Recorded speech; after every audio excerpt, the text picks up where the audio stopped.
Hey y'all, I just want to come in here and talk to you guys about the Perfect Heart Cat Rescue. I'm just going to mention it briefly. I did put all of Alice's information in the community bulletin on my channel. So if you go to post, you're going to see her GoFundMe and ways that you can help out the cats that she saved and donate. If you feel led to donate, please do. Alice really needs our help. She has about 15 to 30% of burns on her body from going in and out of her burning house to save the cats. Unfortunately, over 30 of the cats or kittens passed away from the fire. No one knows how the fire happened. She did manage to save about 18 of them, and right now they are working together. So her and like other volunteers that have helped her in the past, they're all working together to capture some of the cats that ran away. She has lost everything from the house fire. She doesn't have any clothes, shoes, literally nothing. You can Cash App her or donate on GoFundMe. I'm not sure if you get the full amount from GoFundMe. I know for sure she will get the full amount if, you like Cash App her.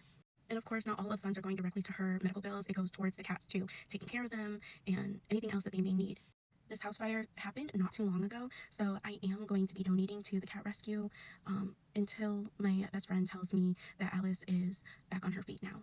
As of right now, she is going to be in the intensive care unit for the next few months. Right now, she's just on pain meds and, she's in pain every time she talks. I'll update you guys too when I receive updates from my bestie. Her and Alice are really close friends, so I will let you know.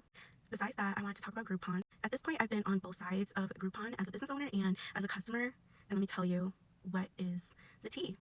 I don't like Groupon. I haven't been with them for many years. When I first started my business, I was on there for like the first 2 years. Within that time, I did, list my service on there, take it off, put it back on there, and let me just tell you what happens. So if you didn't know, as a business owner, you only receive 50% of whatever the voucher is. So let's say you put your service for $100. The customer buys that. They don't buy the full price. It's already discounted for them. So whatever that price is, you get 50% of that. And that is because it's free listing on Groupon. Essentially, you are paying Groupon whenever you get a client. But what they don't tell you is that you have to watch your campaign every day because Groupon will automatically put your services in a bundle if you have multiple services so that there will be more sales on your voucher. So that means when that purple price tag goes up or goes down, or when that purple price tag shows up, the customer is getting more of a deal. But the thing is, you only get 50% of that new discount price. So as long as you're on Groupon, you're going to continue feeling like you're working for free. I've seen some people make different websites and put the new prices on there, but the thing is, if your price is too high and people aren't buying it, you're not going to get anyone to buy your voucher. I've also heard of stories where people would go ahead and redeem the voucher if the customer comes in and cancels the same day or very last minute. You can get banned. Well, I don't know if you get banned, but you can essentially get kicked off of the platform for doing that. So whenever you redeem a Groupon, it sends the client a survey and they have to fill it out. Plus, it will email, let them know that the voucher has been redeemed. I never did that, but I have seen it on other forums of people talking about the consequences of doing that. Not only can the customer do the survey, but they can leave reviews for you too. So if they don't have a good experience, then they're going to leave a bad review. And the thing is, if you decide not to use Groupon anymore, every time someone searches your business, whether you have listings or not, it's going to show that you were on Groupon. Even years later, if you decide to not use it, or if you haven't used it for many years, it still shows up. It just says oh, this listing is no longer active. But you will always see that you used to be on Groupon, and that is not a good sign. It's not a good sign for business owners, but for customers who are looking for the same services but on a budget, it's great for them. But just know that they may come to you, try and negotiate on your prices and all that. Keep in mind that if you go on Groupon, you still have to promote your business. Groupon doesn't actually promote you, they just put you on their page. And if someone is searching for your service, then you pop up. But you also have to be in the surrounding areas that they're into for you to pop up. When I was on Groupon, I remember having a lot of new clients, but none of them would be returning clients. So in that first 1 to 2 years that I have a listing on there, I would put it up, take it down, and put it back up again throughout, the whole time. What I noticed is people will wait until your listing is active and then they will buy a bunch of vouchers and then come see you so that, they just know they're going to get a discount every time they see you, even though your prices are already low.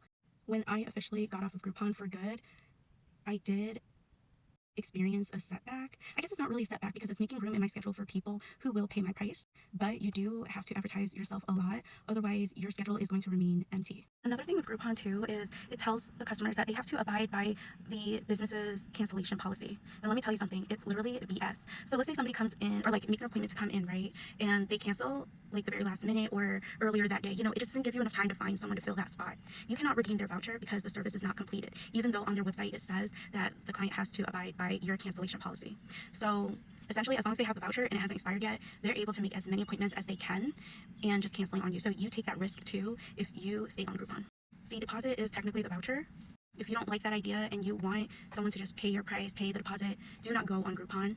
You're not making extra money unless you are pricing yourself in the range that people would pay. Honestly, from what I've seen, any service that's like over $100, it's hard to sell that service unless it's like Botox fillers or laser hair removal. You can't expect someone to go on Groupon and pay over around $100 or more for eyelashes or waxing or whatever it is. But, it's just gonna make more sense for them to just pay your price on your booking app.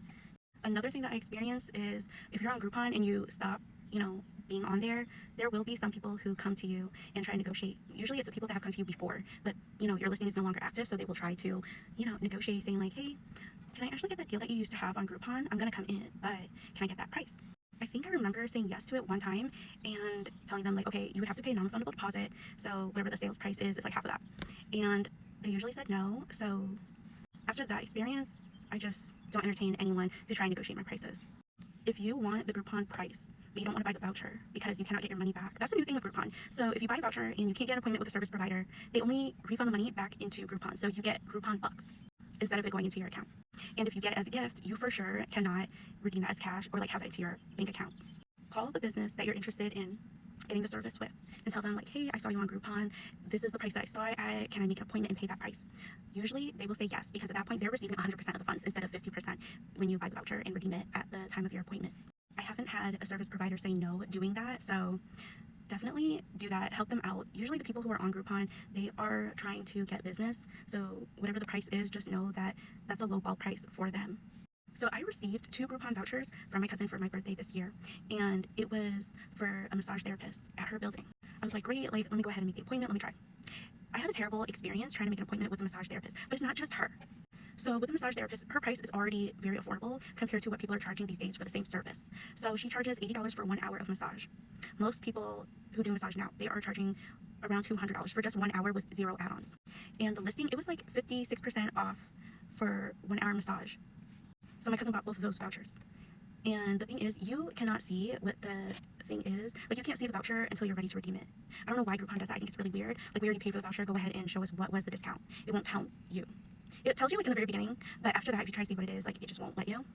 Anyway, so with that specific service provider, June's schedule just opened, and she only had 2 days open for the whole month. Then I checked out her hours. It just wasn't going to work out for me at all. So I did get a refund. Of course, it went into Groupon bucks balance, and I tried to book with another service provider that I've actually been to outside of Groupon. So with the service provider, it was like a head spa service in Raleigh. I've been to her before. She was amazing. I tried contacting her because I can't book my appointment myself for Groupon on her booking app, and she took forever to respond. So I just told her, never mind, I'm just gonna go ahead and get a refund, and I'll just book with you when I have a chance. I did unfollow her because I just felt it was so unprofessional. Like, why is it taking so long for me to be able to make an appointment with you, especially when you have Groupon? I'm not bashing her service. I'm just saying that, like, if you want people to actually buy your voucher, have like raving reviews, you need to be responsive. So down here, I don't know anywhere else, but I know down here in North Carolina, most service providers are not going to be answering questions if they have it on their booking app. Like, if it says the price is on there and you send them a DM saying like, hey, how much is this going to cost? If the price is already on the booking site, they're not going to respond to you. But if you have a good question that's not on there, they will respond, but it's going to take at least 24 to 48 hours.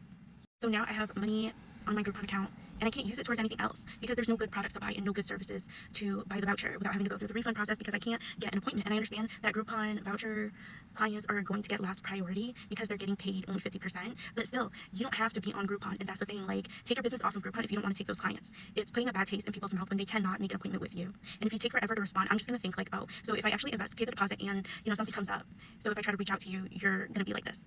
It's not always the case, but that's what people are going to think when they just cannot get in contact with you, and making an appointment is just too difficult. Technically, I haven't completed a service through Groupon with the voucher. I mean, I have had services from Groupon, but I call up the business and ask them for the Groupon price. They usually have you take a screenshot, and that is technically your voucher. So I've had amazing experiences doing it that way. But buying the voucher off of Groupon, no. I have not been able to make any appointments. And I tried reaching out to them. I did tell them, hey, I have a Groupon voucher that I'm trying to use up. They take their sweet ass time responding to you. Another thing I wanted to mention too is when I bought the voucher, it gave me like a few months to use it. So at first you think it's a great amount of time, right? So I remember buying it last week, right, for the head spa service.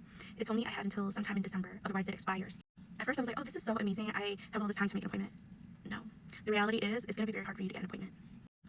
And what people don't know is, even if your voucher expires, you can still redeem it. It's just not going to be worth like whatever you're supposed to be paying. You're going to be paying out of pocket the difference. And that's up to the business owner.